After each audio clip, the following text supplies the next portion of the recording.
Ассалом тамошобинони азиз. дуруд ба шумо. Шояд аллакай огоҳӣ пайдо кардед ки барномаи имрӯзаи мо дар ҷои муқаррарӣ нагузашта истодааст. бале, мо имрӯз ба китобхонаи бачагонаи ҷумҳуриявӣ ба номи Мирсаид Миршакар омадаем, то ки аз китобҳои ҷолиби ин китобхона баҳра барем. Офарин лолаҷон, офарин. Маълимаҷон, Лабай. нигоҳ кунед, ин қадар китобҳо зиёданд. Аммо барои хондани онҳо солҳо лозим аст. Маълимаҷон, Лабай. кадомашро интихоб кунам барои хондан? Азизҷон, Лабай. нигарон набош. Биё аввал китобҳоро аз назар гузаронида, китоби писандидаатро интихоб мекунем. Баъд ба хондан шурӯъ мекунем. Биёед муаллимаҷон. Аммо пеш аз хондани китоб, ман бо шумо як бозӣ мегузаронам. Бозӣ? Бале, умедворам ки ин бозӣ ба ҳамаи шумоён писанд меояд. Бозӣ? Хуб, барои ин бозӣ ман ана ин гуна варақро ба шумо омода кардам. Бале, дар ин варақ якчанд саволҳо бо расмҳо тасвир карда шудаанд. Кани? Ана, дидед? Вау! Ана акнун ман ба шумо савол медиҳам ва аз рӯи ана ҳамин савол шумо ҷавоб пайдо мекунед. Оё шумо дар бораи ягон кишвар китоб пайдо карда метавонед? Метавонем? Бале. Дуюм савол.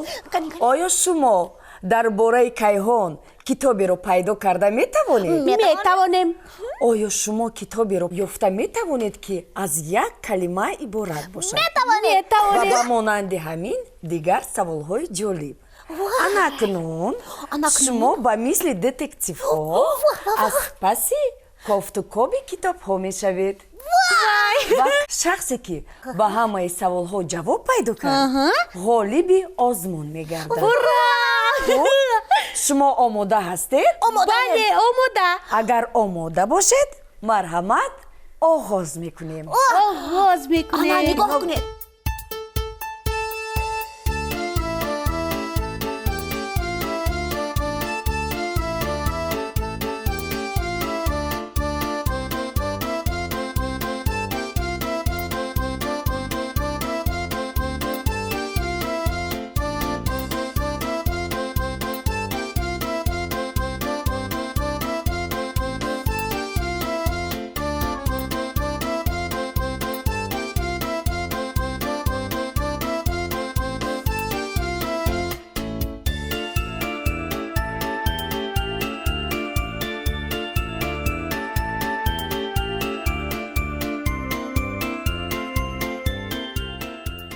Муаллимаҷон, бале. ман ба ҳамаи саволҳо ҷавоб ёфтам. Ман ҳам ҳамин тавр Хеле муаллимаҷон. хуб, хеле хуб лолаҷон. Маълимаҷон, Лабай. ман ҳатто китоберо ёфтам ки муаллифаш ҳамноми ман аст. Ҳай. Азизи Азиз. ман бошад бисёр китобҳоро дар мавзӯи коинот, варзиш, ҳайвонот ва мамлакатҳои дигар пайдо кардам. Офарин, муаллимаҷон, Лабай. дар ҳақиқат фаъолияти муфид буд. ҳам ба китобҳои китобхона шинос шудем ва ҳам вақтамон хуш гузашт. Бале. офарин, хурсанд аз он ҳастам ки ин бозӣ ба шумо писанд омад. ин бозиро шумо метавонед дар китобхонаи мактаби худ ҳам гузаронед. Бале. шумо ҳам падару модарони азиз, омӯзгорон, китобдорон метавонед ин бозиро барои боз ҳам тақвият додани муҳаббати китобхонӣ анҷом диҳед. Бале. Муаллимаҷон, лабай. ана ин китобро имрӯз ман интихоб кардам ки дар барнома бихонем. О, хеле китоби хуб. ин китоб Ростаку чапак ном дорад. муаллифи ин китоб Азизи Азиз. буд набуд ду офтобпараст буд. яке дар тарафи рости боғ ҷой дошту дигаре дар тарафи чапи он. барои ҳамин номи онҳо Ростаку чапак буд. аввали баҳор, вақте ки нурҳои офтоб аз паси коҳ намуддор мешуд, Ростак хурсанд шуда мегуфт: чӣ хел хуб, офтоб ба ҷониби ман мебарояд ман гарм мешавам, донаҳои ман тезтар пухта мерасанд. Чӣ ин қадар дод мезанӣ? Овоз баланд кард чапак. Офтоб танҳо аз они ту нест, ба тарафи ман ҳам меояд. Не, ҷавоб медод Ростак, ту офтоби худатро ёб, ин офтоби ман аст. Аз ин суханҳо таби чапак хира мешуд. охир вай шаби дароз то субҳ баромадани офтобро интизор буд ва бисёр мехост ки дар зери офтоб бошаду гарм бошад. ниҳоят баъд аз нисфи рӯзӣ ҳолат тағйир ёфт. офтоб ба ҷониби дигари осмон гузашт ва акнун Ростак дар соя монд. он гоҳ чапак аз хурсандӣ рақсу бозӣ намуда Ростакро таъна зада мегуфт: ана дидӣ, ин қадар лов задӣ, офтоб танҳо аз ту не, ба тарафи ман ҳам омад. ту офтоби маро кашида гирифтӣ, чапаки дузду ғоратгар, чаро ту офтоби маро дуздидӣ? дод мезад Ростак. ҳар рӯз байни Ростаку чапак чунин ҷангу ҷанҷол буд. хуллас Ростаку чапак баҳору тобистонро бо баҳс гузаронидан нафаҳмиданд ки чӣ гуна фасли тирамоҳ омад. вақти ғундоштани ҳосил фаро расид. ҳаво то рафт сар гашта, офтоб аз зери абрҳо намуддор мешуд.